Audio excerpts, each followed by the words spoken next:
Hi ನಮಸ್ತೆ ಎಲ್ಲ ಹೇಗಿದ್ದೀರಾ? ಎಲ್ಲರೂ ಚೆನ್ನಾಗಿದ್ದೀರಾ ಅಂದ್ಕೊಳ್ತೀನಿ. Welcome back to my channel. ನಮ್ಮ ಲಕ್ಕಿ ನೋಡಿ ತುಂಬ ತುಂಟಾಟ ಮಾಡ್ತಾಯಿತ್ತು. ಅದಕ್ಕೆ ಬಕೆಟ್ ಒಳಗಡೆ ಕೂರಿಸಿದ್ರೆ ಏನು ಮಾಡುತ್ತೆ ಅಂತ. ಬಕೆಟ್ ತುಂಬ ದೊಡ್ಡದಿತ್ತು, ಅದರಲ್ಲಿ ಕೂರಿಸಿದ್ರೆ ಅದರಿಂದನೂ ತಪ್ಪಿಸ್ಕೊಂಡು ಆಚೆಗೆ ಬಂತು. ಅದಾದಮೇಲೆ ನೋಡಿ ಅವಳಿಗೆ ಪೆಡಿಗ್ರಿ ಕೊಟ್ಟಿದ್ದೀನಿ. ಪೆಡಿಗ್ರಿ ಅಂದರೆ ಅಷ್ಟಿಷ್ಟ ಆಗಲ್ಲ. ಬೌಲಲ್ಲಿ ಹಾಕಿಕೊಟ್ರೆ ಅವಳ ಪ್ಲೇಟಲ್ಲಿ ತಿಂತಾ ಇರಲಿಲ್ಲ. ಅಲ್ಲೊಂದು ಇಲ್ಲೊಂದು ಕಾಳುಗಳನ್ನ ಬಿಸಾಕಬೇಕು ತುಂಬ ದೂರದಲ್ಲಿ. ಸೊ ಅವಳಿಗೆ ಆಟ ಆಡ್ದಂಗೆ ಆಗುತ್ತೆ. ಅದನ್ನು ಅಲ್ಲಿ ಇಲ್ಲಿ ಹೋಗಿ ಹುಡುಕೊಂಡು ತಿನ್ನೋದಕ್ಕೆ ಇಷ್ಟ ಆಗುತ್ತೆ. ಆ ಥರ ಆದರೆ ತಿಂತಾಯಿತ್ತು. ಹಾಗೆ ಪ್ಲೇಟಲ್ಲಿ ಫುಲ್ಲು ಊಟ ಮಾಡೋ ಥರ ಹಾಕಿದರೆ ಸ್ವಲ್ಪ ಕೂಡ ಇಷ್ಟಪಡ್ತಾ ಇರಲಿಲ್ಲ. ನಮ್ಮ ಲಕ್ಕಿ ಎಷ್ಟು ವಿಚಿತ್ರ ಫುಡ್ ತಿನ್ನುತ್ತೆ ಅಂದರೆ ಅನ್‌ಹೆಲ್ದಿ ಫುಡ್ ಯಾವುದೂ ತಿನ್ನಲ್ಲ. ಮತ್ತು ಪ್ಯಾಕೆಟ್ ಫುಡ್, ಡಾಗ್ ಫುಡ್ ಏನಿರುತ್ತೆ ಯಾವುದನ್ನು ತಿನ್ನಲ್ಲ. ಎಲ್ಲ ಹೋಮ್ ಮೇಡ್ ಬೇಕು ಅವಳಿಗೆ. ಮತ್ತು ಹೆಲ್ದಿ ಇರಬೇಕು. ಈಗ ಮಿಲ್ಕ್ ತೊಗೊಂಡು ಬಂದ್ವಿ ಅಂತ ಇಟ್ಕೊಳ್ಳಿ, ಮಿಲ್ಕ್ ಕೊಟ್ಟರೆ ಅದು ಕ್ವಾಲಿಟಿ ಚೆನ್ನಾಗಿತ್ತು ಅಂದರೆ ಮಾತ್ರ ತಿನ್ನುತ್ತೆ. ಕ್ವಾಲಿಟಿ ಇರಲಿಲ್ಲ ಅಂದರೆ ತಿನ್ನಲ್ಲ. ನಮಗೆ ನಮ್ಮ ಲಕ್ಕಿ ತಿಂದಿಲ್ಲ ಅಂದರೆ ನಮ್ಗೆ ಗೊತ್ತಾಗ್ಬಿಡುತ್ತೆ ಇದು ಕ್ವಾಲಿಟಿ ಇಲ್ಲ ಅಂತ. ಆಮೇಲೆ ಫ್ರೂಟ್ಸಲ್ಲಿ ಯಾವುದಾದ್ರೂ ಫ್ರೂಟ್ಸ್ ಅಷ್ಟು ಚೆನ್ನಾಗಿರಲಿಲ್ಲ ಅಂತ ಇಟ್ಕೊಳ್ಳಿ, ಅದಕ್ಕೇನಾದರೂ ಇಂಜೆಕ್ಟ್ ಮಾಡಿದರೆ, ಕೆಮಿಕಲ್ ಇಂಜೆಕ್ಟ್ ಮಾಡ್ತಿರ್ತಾರೆ ಅಂತ ಹೇಳ್ತಾರಲ್ವ. ಸೊ ಆ ಥರ ನಮಗೂ ಡೌಟ್ ಬಂದಿರುತ್ತೆ. ಅದ್ರ ಕಟ್ ಮಾಡಿದಾಗ ನಮ್ಮ ಮಂಜುಗೊಂದು ಅಂದರೆ ಲಕ್ಕಿಗೆ ಒಂದು ಪೀಸ್ ಕೊಟ್ಟಾಗ ಅದು ತಿನ್ನಲ್ಲ. ಅದರಲ್ಲಿ ಏನಾದರೂ ಪ್ರಾಬ್ಲಮ್ ಇತ್ತು ಅಂದರೆ, ಅದೆಷ್ಟೇ ಫ್ರೆಶ್ ಅಂದಿರಲಿ. ಅದೇನಾದರೂ ಕ್ವಾಲಿಟಿ ಇತ್ತು ಅಂದರೆ ಸಾಕು, ಫುಲ್ ತಿಂದ್ಬಿಡುತ್ತೆ. ಮೊನ್ನೆನೂ ಹಾಗೆ ವಾಟ್ರ್ ಮೆಲನ್ ತೊಗೊಂಡು ಬಂದಿದ್ವಿ. ವಾಟ್ರ್ ಮೆಲನ್ನ ಕಟ್ ಮಾಡಿದ ತಕ್ಷಣ ಅದು ಹೇಗೆ ಅನ್ನಿಸ್ತು ಅಂದರೆ ಒಂದು ಸೈಡ್ ಕಲರ್ ಹಾಕ್ದಂಗೆ, ಒಂದು ಕಡೆ ವೈಟ್ ಆಗಿದೆ. ಅಷ್ಟು ಕ್ವಾಲಿಟಿನೇ ಇರಲಿಲ್ಲ. ಓಕೆ, ಟ್ರೈ ಮಾಡೋಣ ಅಂತ ಒಂದು ಪೀಸ್ ತಿಂದರೆ ಟೇಸ್ಟ್ ಕೂಡ ಇರಲಿಲ್ಲ. ನಮ್ಮ ಲಕ್ಕಿಗೂ ಕೂಡ ಒಂದೆರಡು ಪೀಸ್ ಕೊಟ್ಟೆ. ಸ್ವಲ್ಪನೂ ತಿನ್ನಲಿಲ್ಲ. ಸ್ಮೆಲ್ ನೋಡಿಬಿಟ್ಟು ಹಾಗೇ ಬಿಟ್ಟಳು. ಅದನ್ನು ನೋಡೋಣ ಮಧ್ಯಾಹ್ನ ತಿನ್ಬೋದಾ ಅಂತ ಪ್ಲೇಟಲ್ಲಿ ಹಾಗೇ ಬಿಟ್ಟಿದ್ದೆ. ಫುಲ್ ತಿನ್ನಲೇ ಇಲ್ಲ ಗೊತ್ತಾ. ಇಡೀ ದಿನ ತಿನ್ನಲಿಲ್ಲ. ಆವಾಗ ಗೊತ್ತಾಯಿತು. ಅದು ಸ್ವಲ್ಪ ಕಟ್ ಮಾಡಿಟ್ಟು ಹೊರಗಿಟ್ಟ ತಕ್ಷಣ ಅದು ಒಂಥರನೇ ಆಗಿಬಿಟ್ಟಿತ್ತು ವಾಟ್ರ್ ಮೆಲನ್ನು.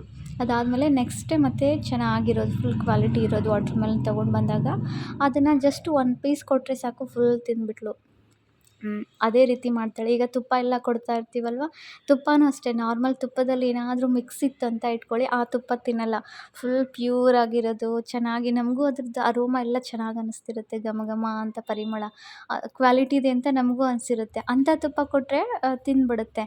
ಬೇರೆ ನಾರ್ಮಲ್ ತುಪ್ಪ ಹಾಕಿದರೆ ತಿನ್ನಲ್ಲ. ಈ ಥರ.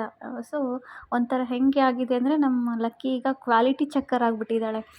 ಏನಾದರೂ ಅವಳಿಗೆ ಕೊಟ್ಟು ಅವಳು ತಿಂದಿಲ್ಲ ಅಂತ ಇಟ್ಕೊಳ್ಳಿ, ಅದು ಟೇಸ್ಟ್ ಚೆನ್ನಾಗಿಲ್ಲ. ಈವನ್ ಅಡುಗೆ ಮಾಡಿರ್ತೀನಲ್ವ, ಅಡುಗೆ ಚೆನ್ನಾಗಿ ನಮಗಿಷ್ಟ ಆಗಿದೆ ಅಂತ ಇಟ್ಕೊಳ್ಳಿ, ಆವಾಗ ಅವಳಿಗೂ ಇಷ್ಟ ಆಗಿರುತ್ತೆ. ಆ ಥರ ಚೆನ್ನಾಗಿರಲಿಲ್ಲ ಅಂದರೆ ಉಪ್ಪಿಟ್ಟು ಏನಾದರೂ ಮಾಡಿದಾಗ ಅದು ಟೇಸ್ಟ್ ನಗು ಬರುತ್ತೆ ಅವಳು ಮಾಡೋದಕ್ಕೆ. ಟೇಸ್ಟ್ ಚೆನ್ನಾಗಿರಲಿಲ್ಲ ಅಂತ ಇಟ್ಕೊಳ್ಳಿ ಉಪ್ಪಿಟ್ಟು, ನಮ್ಮ ಲಕ್ಕಿ ಕೂಡ ತಿನ್ನಲ್ಲ ಆ ದಿನ. ಸೊ ಆ ಥರ ಕ್ವಾಲಿಟಿ ಚೆಕ್ಕರ್ ಆಗಿಬಿಟ್ಟಿದೆ ನಮ್ಮ ಕ್ಯೂಟ್ ಲಕ್ಕಿ. ಇದು ಪುಟಾಣಿ ಲಕ್ಕಿ ಇದ್ದಾಗ ನೋಡಿ ಎಷ್ಟು ಮುದ್ದಾಗಿದ್ದಾಳೆ. ಎಲ್ಲದಕ್ಕೂ ಸಣ್ಣ ಮರಿ ಇದ್ದಾಗ ಏನೇ ಶಬ್ದ ಆದರೂ ಏನಾದರೂ ಮಾತಾಡ್ಸಿದ್ರೆ ಎಲ್ಲದಕ್ಕೂ ಎಕ್ಸೈಟ್ಮೆಂಟು. ಏನದು ಅಂತ ಕ್ಯೂರಿಯಾಸಿಟಿ. ಅದಕ್ಕೆ ಎಲ್ಲ ಯಾವ ಥರ ನೋಡ್ತಾ ಇರ್ತಿದ್ಳು.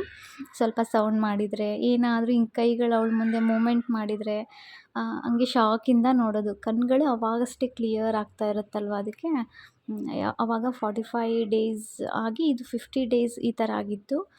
ಆವಾಗಿಂದು 2 ಮಂತ್ಸ್ ಆಗಿತ್ತು ಅದಕ್ಕೆ ಲಕ್ಕಿಗೆ. ಆವಾಗಿನ ವೀಡಿಯೋಸ್ ಇದೆಲ್ಲ. ಅದೆಲ್ಲ ನಿಮ್ಮ ಜೊತೆ ಕ್ಯೂಟಾಗಿತ್ತಲ್ಲ ಅಂದ್ಬಿಟ್ಟು ಶೇರ್ ಮಾಡ್ತಾಯಿದ್ದೆ. ಹೀಗೆ ನಮ್ಮ ಲಕ್ಕಿ ಡಿಫ್ರೆಂಟಾಗಿ ಟ್ಯಾಲೆಂಟೆಡ್ ಲಕ್ಕಿ ಇದೆ. ಹೋಗ್ತಾ ಅವಳು ಈಗ ದೊಡ್ಡವಳಾಗಿದ್ದಾಳೆ. ಅದೆಲ್ಲ ವಿಡಿಯೋನೂ ಶೇರ್ ಮಾಡ್ತೀನಿ. ಮೊದಲು ಅವಳು ಪುಟಾಣಿ ಇದ್ದಾಗಿಂದೆಲ್ಲ ವಿಡಿಯೋಸ್ನ ಶೇರ್ ಮಾಡ್ತಾಯಿದ್ದೀನಿ. ಈಗ ನೋಡಿ ಅವಳಿಗೆ ಐಸ್ ಕ್ರೀಮ್ ತೊಗೊಂಡು ಬಂದಿದ್ದೆ. ಕಪ್ ಐಸ್ ಕ್ರೀಮ್ ತುಂಬ ಹೀಟ್ ಇತ್ತು, ಅದಕ್ಕೆ ಸ್ವಲ್ಪ ಕೋಲ್ಡ್ ಆಗಿರೋದೇನೋ ತಿನ್ನಿಸ್ಬೇಕು ಅಂತ ನಮ್ಮ ಬ್ರದರ್ ಕಡೆಯಿಂದ ಕೂಗ್ತಾ ಇದ್ದಾಳೆ.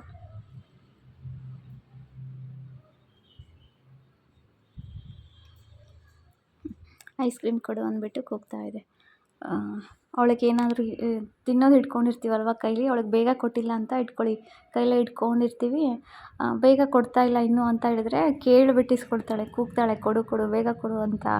ಮತ್ತು ಎಲ್ಲಿಗಾದರೂ ವಾಕಿಂಗ್ ಕರ್ಕೊಂಡು ಹೋಗುವಾಗ ವಾಕಿಂಗ್ ಹೋಗೋಣವಾ ಅಂತ ಹೇಳಿಬಿಟ್ಟು ರೆಡಿ ಮಾಡಿಸಿ ನಾನು ಹೋಗಿಲ್ಲ ಅಂತ ಇಟ್ಕೊಳ್ಳಿ, ಇನ್ನೂ ಏನಾದರೂ ಕೆಲಸ ಮಾಡ್ತಾ ಇರ್ತೀನಲ್ವ, ಮರ್ತುಬಿಟ್ಟಿರ್ತೀನಿ ಒಂದ್ಸರಿ. ಅವಳಿಗೆ ತಮಾಷೆಗೆ ವಾಕಿಂಗ್ ಹೋಗೋಣ ಅಂತ ಹೇಳಿಬಿಟ್ಟು ಮರ್ತುಬಿಟ್ಟಿರ್ತೀನಿ. ಅವಳು ನನಗೆ ನೆನಪಿಸೋದು ಕೂಗಿ ಹೋಗೋಣ ಬಾ ಅಂತಂದು. ಆ ಲೀಶ್ ಹತ್ರ ನಿಂತ್ಕೊಂಡ್ಬಿಟ್ಟು, ಲೀಶ್ನ ಕೈಲಿ ಹಿಡ್ಕೊಂಬರಲ್ಲ, ಅಂದರೆ ಹಗ್ಗ ಕಟ್ತೀವಲ್ವ ಅದನ್ನು ಹಿಡ್ಕೊಳಕ್ಕೆ ಬರಲ್ಲ. ಹಾಗೆ ಅದು ಎಲ್ಲಿಟ್ಟಿರ್ತೀವಲ್ಲ ಅಲ್ಲಿ ಹೋಗ್ಬಿಟ್ಟು ಜಿಗಿಯೋದು, ಡೋರ್ ಹತ್ರ ಹೋಗೋದು, ಕೂಗೋದು ಹೋಗೋಣ ಬಾ ಅಂತ. ಆ ಥರ ಅಷ್ಟು ಜಾಣ ಇದೆ. ಈಗ ನೋಡಿ ಎಷ್ಟು ಚಂದ ತಿಂತಾ ಇದ್ದಾಳೆ ಐಸ್ ಕ್ರೀಮ್ನ, ಬಾಯಿಗೆಲ್ಲ ಹಚ್ಕೊಂಡು ಸಣ್ಣ ಪಾಪು ಥರ. ಸಣ್ಣ ಪಾಪುನೇ ಅವಳು. ಕ್ಯೂಟಾಗಿ ತಿಂತಾಯಿದ್ಲು. ಫುಲ್ ಇಷ್ಟ ಆಗಿಬಿಟ್ಟಿದೆ. ಫಸ್ಟ್ ಟೈಮ್ ಇದು ಐಸ್ ಕ್ರೀಮ್ ತಿನ್ನಿಸ್ತಾ ಇರೋದು, ಕಪ್ ಐಸ್ ಕ್ರೀಮು. ತುಂಬ ಸೆಕೆ ಇತ್ತು. ಇವಾಗ ಯಾವ ಥರ ಸೆಕೆ ಇದೆಯಲ್ವ ಅದೇ ರೀತಿ ಅವಳು ಮನೆಗೆ ಬಂದಿರುವಾಗ್ಲೂ ಅಷ್ಟೇ ಸೆಕೆ ಇತ್ತು. ಸೊ ಅದಕ್ಕೆ ತಂಪಾಗಿರೋದು ಏನಾದರೂ ಕೊಡ್ಬೋದು ಅಂತ ಗೂಗಲಲ್ಲಿ ಚೆಕ್ ಮಾಡಿಬಿಟ್ಟು ಒಂದು ಸ್ವಲ್ಪ ಕೊಡ್ಬೋದು ಅಂತ ಇತ್ತು. ಅದಕ್ಕೆ ತಿನ್ನಿಸ್ತಾ ಇದ್ದೆ. ಫ್ರಿಜ್ಜಲ್ಲಿಲ್ಲ ಅವಾಗಿನ್ನು, ಇವಾಗ ಫ್ರಿಜ್ ಇದೆ. ಮತ್ತು ಇವಾಗೂ ತುಂಬ ಸೆಕೆ ಇದೆ ಅಲ್ವಾ, ಎಷ್ಟು 44 ಡಿಗ್ರಿ ಸೆಲ್ಸಿಯಸ್ ಆಗಿದೆ ಬಿಸಿಲು. ಅದಕ್ಕೆ ಐಸ್ ಕ್ಯೂಬ್ಸ್ ಇರುತ್ತೆ ಅಲ್ವಾ, ನಿಮ್ಮ ಹತ್ರನೂ ಪೆಟ್ಸ್ ಎಲ್ಲ ಇತ್ತಂದರೆ ನೀರು ಕೊಡಬೇಕಿದ್ರೆ ನೀರಲ್ಲಿ ಕ್ಲೀನಾಗಿರೋ ವಾಟ್ರ್ ಒಳಗೆ ಐಸ್ ಕ್ಯೂಬ್ಸ್ನ ಹಾಕಿಡಬೇಕು. ಅದು ಸ್ವಲ್ಪ ತಂಪಿರುತ್ತೆ ಯಾವಾಗಲೂ ಮಧ್ಯಾಹ್ನವರೆಗೂ. ಅದನ್ನು ಕುಡಿಯೋಕ್ಕೆ ಕೊಟ್ಟರೆ ಅದಕ್ಕೆ ಚೆನ್ನಾಗಿ ಅನಿಸುತ್ತೆ. ಡಾಗ್ ಬಾಡಿ ತುಂಬ ಹೀಟ್ ಇರುತ್ತೆ ಅಲ್ವಾ, ನಾರ್ಮಲ್ ಡೇಸಲ್ಲೇ ತುಂಬ ಹೀಟ್ ಇರುತ್ತೆ ಅದಕ್ಕೇ ಇವಾಗ ಈ ಥರ ಬಿಸಿಲಿಗೆ ಇನ್ನೂ ಜಾಸ್ತಿ ಹೀಟ್ ಇದೆ. ಹಾಗಾಗಿ ಆದಷ್ಟು ತಂಪು ಜಾಗದಲ್ಲಿನೇ ಅದನ್ನು ಮಲಗಿಸೋದು, ಫ್ಯಾನ್ ಕೆಳಗೆ ಅಥವಾ ಎ ಸಿ ಹತ್ತಿರ. ಮತ್ತು ವಾಟರ್ನು ಕೋಲ್ಡಾಗಿರೋದು ಕೊಟ್ಟರೆ ಅದಕ್ಕೂ ಸ್ವಲ್ಪ ಸಮಾಧಾನವಾಗಿರುತ್ತೆ. ಇಲ್ಲಾಂದರೆ ತುಂಬ ಸೆಕೆ, ಊಟನೇ ಮಾಡಲ್ಲ ಸೆಕೆಗೆ.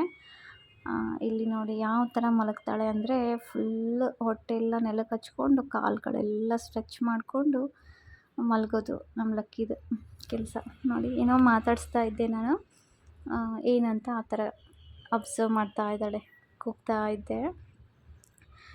ಸ್ಟಾರ್ಟಿಂಗಲ್ಲಿ ನಾವು ನೇಮ್ ಇಟ್ಟು ಕರಿತೀವಲ್ವ, ಏನಾದರೂ ಒಂದು ಕರೆದ್ರೆ ಬೇಗ ಬರಲ್ಲ. ಅವಾಗ ಅಷ್ಟು ಅರ್ಥ ಆಗ್ತಾ ಇರಲ್ಲ, ಏನೂ ಕೇರೇ ಮಾಡ್ತಾ ಇರಲ್ಲ. ನಾವು ಮಾತಾಡಿಸಿದ್ರೆ ತನ್ನ ಪಾಡಿಗೆ ತಾನು ಹೋಗ್ತಾ ಇರುತ್ತೆ. ನಾವು ಬಾ ಅಂತ ಕರೆದ್ರೂ ಬರಲ್ಲ. Okay, thank you.